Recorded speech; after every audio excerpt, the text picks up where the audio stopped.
On a warm Florida evening in June 1989, the still waters of Tampa Bay concealed a horrifying secret. 3 bodies bound, weighted, and floating face down would soon rise to the surface, setting off one of the most chilling murder investigations in state history. The victims were 36-year-old Joan Rogers and her 2 teenage daughters, Michelle, 17, and Christe, 14, innocent tourists from the small farming town of Wilshire, Ohio.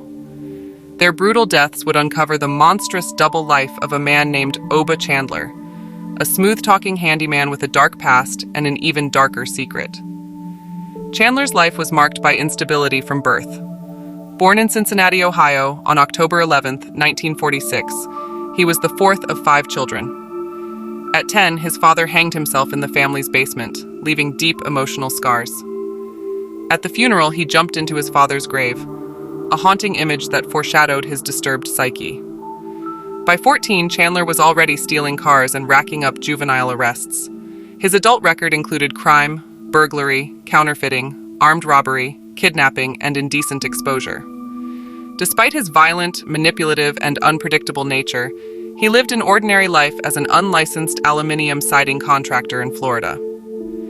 In May 1989, Joan Rogers and her daughters embarked on their first vacation outside Ohio.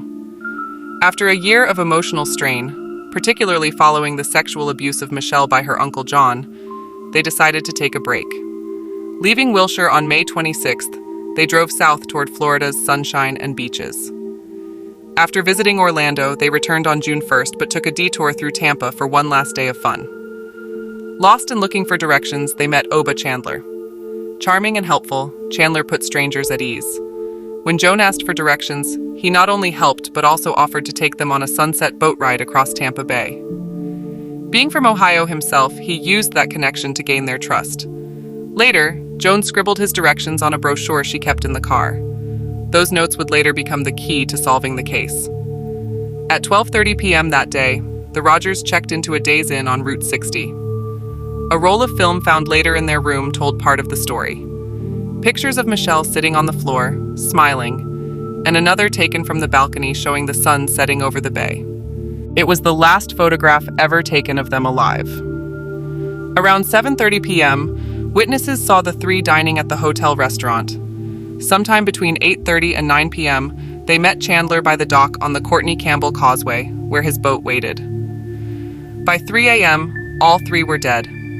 The first body was discovered on June 4th by a family sailing under the Sunshine Skyway Bridge. The next 2 surfaced nearby. Each woman was found partially undressed, hands and feet bound, a rope around the neck tied to a concrete block. Autopsies revealed the most chilling detail. They had water in their lungs.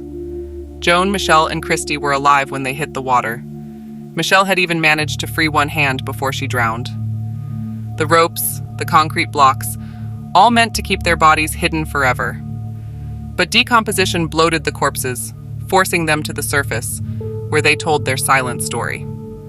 At first, investigators had no idea who the women were. The heat had accelerated decomposition, making identification difficult. It took a week before fingerprints from their hotel room confirmed their identities. Back in Ohio, Hal Rogers' husband and father had already reported his family missing. He would soon learn they had been found in the most horrifying way imaginable. The discovery shattered him. His brother John, already in prison for rape, had previously assaulted Michelle, and police initially wondered if he'd somehow been involved. But John had been incarcerated at the time. Hal himself came under suspicion for a time, particularly after investigators discovered he had withdrawn $7,000 from his account, money he said he planned to use to search for his missing family. But he hadn't left Ohio during the murders. The real killer was still out there. The investigation dragged on for more than 3 years. Then came the break. Police had found that pamphlet with handwritten directions inside the Rogers car.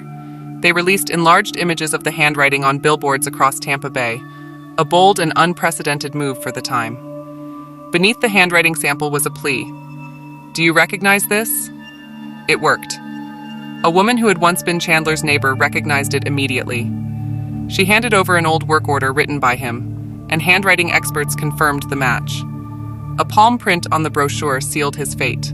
Another victim, Judy Blair, testified that 2 weeks before the Rogers murders, she met Chandler near Madeira Beach. He offered her and a friend a ride on his boat, but her friend declined. Judy went and was raped. She said he called himself Dave Posner, claimed he was in the aluminium business, and acted friendly until the attack. Her account matched the Rogers case in chilling detail. Investigators called their pursuit Operation Tin Man, a nod to his siding work and his lack of a heart. The testimony was damning. Judy Blair described her assault. A former employee recalled Chandler boasting about 3 women he'd taken out on the bay the same night the Rogers disappeared. His own daughter, Christe, testified that her father once said he'd killed 3 women and was afraid to return to Tampa. Even the ship-to-shore phone calls from his boat to his home between 1 and 5 a.m., once thought to be an alibi, now looked like an attempt to establish a timeline and cover his absence. In November 1994, Oba Chandler was found guilty of 3 counts of murder and sentenced to death. Judge Susan Schaefer, who presided over the trial, later called him a man with no soul. His execution would not come for another 17 years. During that time, Chandler languished on death row at the Union Correctional Institution, never receiving a single visitor. His wife divorced him, cutting off contact between Chandler and their daughter Whitney. Another daughter, Suzette, called him a monster who deserved what he got. Still, Chandler never admitted guilt. His last written words before his execution read, "You are killing an innocent man today." On November 15, 2011, at 4:08 p.m., he was executed by lethal injection at Florida State Prison in Rayford. He declined to make a final statement. Witnesses said he remained expressionless to the end. Governor Rick Scott later said, "He killed 3 women. It was the right case." Even after his execution in 2014, Chandler's story continued. DNA evidence linked him to the murder of 20-year-old Evelisa Barrios Begarisa in 1990. Evelise vanished after her shift at a sporting goods store in Coral Springs, Florida. Her husband found her car with slashed tires, and police believe Chandler had been stalking her. Hours later, her naked body was found under a mailbox. She'd been raped, strangled, and bound with tape. DNA confirmed Chandler's involvement. Investigators checked for his presence in other unsolved murders in Florida, suspecting more victims might be linked to him. Profilers agreed that a man capable of abducting and killing 3 women at once likely hadn't started there. However, with Chandler dead and the evidence cold, these answers were lost. If you found this story as chilling as we did, don't forget to like, share, and subscribe for more real-life mysteries and manhunts. Until next time, stay curious and stay safe.